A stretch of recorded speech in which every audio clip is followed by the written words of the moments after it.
Minister, ladies and gentlemen, good morning and welcome to the Armed Forces Covenant signing of the Society of Motor Manufacturers and Traders, SMMT. My name's Tony Matthews and I'm a National Account Manager at Defence Relationship Management, responsible for the defence, aerospace and automotive sectors. Signing today, we're really pleased on behalf of the government. I'm delighted to welcome and thank the Minister for Defence, People and Veterans, Johnny Mercer MP, down there in Guz. And signing for the SMMT is the CEO, Mike Hawes. Good morning, Mike, and welcome. I'd like to thank Mission Motorsport for their assistance in making this happen, and DRM for their patience in pulling everyone together. On behalf of DRM and the whole defence community, I would like to welcome the SMMT to the growing number of companies, now over 6,300, that have signed the Armed Forces Covenant, and I look forward to helping their members sign the Covenant in the future. Well, thank you very much indeed. Good morning, everyone. Delighted we could be joined by trustees of the SMMT, obviously the Minister, and all those who have helped put together the covenant for the SMMT. It's an honour to sign the covenant today on behalf of the SMMT and indeed the broader automotive industry that we represent. I think we see it as a commitment on behalf of the SMMT, but also a celebration of the innovative engagement that is already taking place across the automotive industry with the armed forces. Now, UK automotive, our success depends on our competitiveness.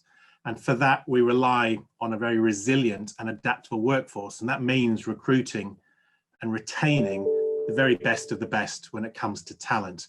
And there's no better place to start than indeed our armed forces. So SMMT sought to develop and deliver our own initiative with Mission Motorsport, that is of course Mission Automotive, which is in partnership with the Royal Foundation of the Duke and Duchess of Cambridge, and critically the support of the Ministry of Defence. And we particularly like to thank for all the efforts that people have made to get us to the place we are in today.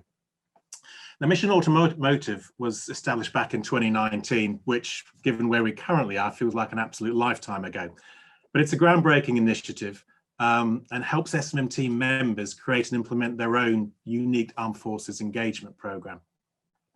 These programs make commercial sense and encompass not only the corporate and the brand behaviors, but it's a route of access to retain ex-forces talent. There's already about 55 member companies who have signed the covenant and many more are engaged, and that's something that we really want to build on. Now, the industry faces a number of challenges, not least the critical importance of delivering a net zero future. And that's a very good example of some of the skills needs we have, because as we move towards hydrogen and in particular electrification, there's a real shortage of those sorts of skills that we need to recruit into our sector. And obviously the familiarity, the experience, the expertise a lot of armed forces personnel have in high voltage equipment, it's a natural opportunity for them to pursue once they decide to leave the forces. So indeed, what we've seen over the past 12 months or so is just how valuable those ex-forces have been to so many companies across the industry. For our part, SMMT and the many brands that we represent have been trying to provide some degree of leadership in this area, as I think we've already heard the importance of the role of a trade association in promoting the covenant can't be understated, and that's some of the role that we can play. We're looking to broaden that over the next few months and years, and next month we'll launch the first of our SMMT Mission Automotive webinars, again trying to broadcast this to the wider industry and get them all engaged. I hope this can be an example, an exemplar for other industry bodies. I think the success that we've already had demonstrates just how effective this relationship can be.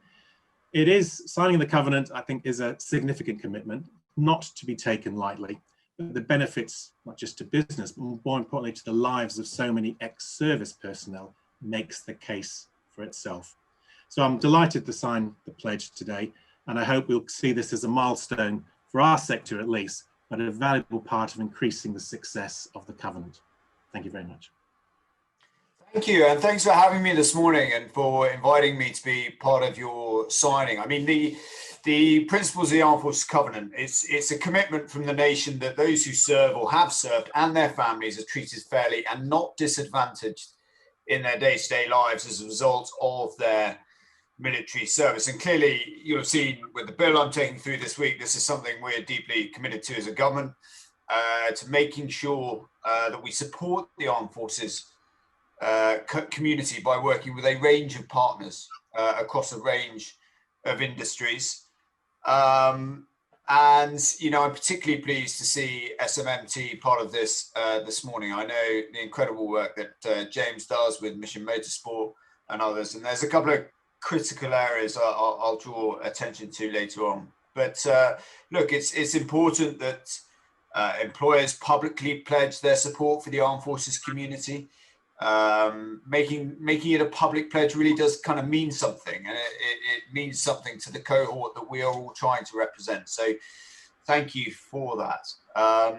Look, you've touched on it already, Mike, but the skills and training of military personnel that they bring to civilian employers are incredibly important. And you know, what I'm always looking to do in this space is, because it's not, you know, we don't want to make sort of trespass into the area of mandatory commitments or advantages for our service personnel. What we're trying to walk all the time is a very clear line to make sure they're not disadvantaged for their service. And in order to do that, there's a part of it that is legislation that I'm doing this week in the Armed Forces Bill.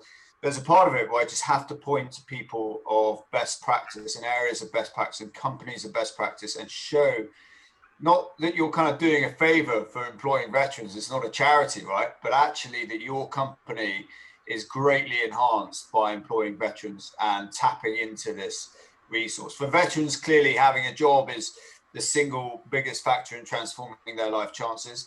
But for me, I'm really keen to point out how it's a kind of two-way process, and you're not doing anyone a favor, you're boosting your own company.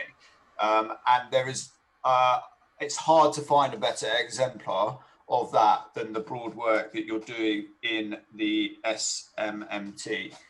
So delighted to come along today. I particularly wanted to pay tribute to the pledges you've made along advocacy in the industry and promoting the Armed Forces Covenant and positive behaviours across the automotive industry, which is why I was so keen to get involved today. You know, your commitment to seeking to support our employees who choose to be members of the reserve forces is really important. We're trying clearly to reform that commitment at the moment. But lastly, you know, the pledges you've made to develop connections with service charities to help them, those individuals who are most in need, and those who have left the services wounded, injured, or sick. And look, there's no doubt that it's an intensely challenging time in that sector at the moment. And collaboration used to be a nice word that board members would put on the end of their meeting to show that they were working together. Now it's absolutely mandatory for to meet the future need of veterans in this country. And your very clear commitment to that is extraordinarily helpful. So thank you so much for leading the way. I pay tribute to James and all the tireless work he does in this space. You know, all these good ideas and all the sort of goodwill of the nation needs harnessing by people who are really prepared to put the work in and commit more than warm words to this endeavour of looking after our service personnel. And James is an exemplar for that. And so I thank him for that commitment.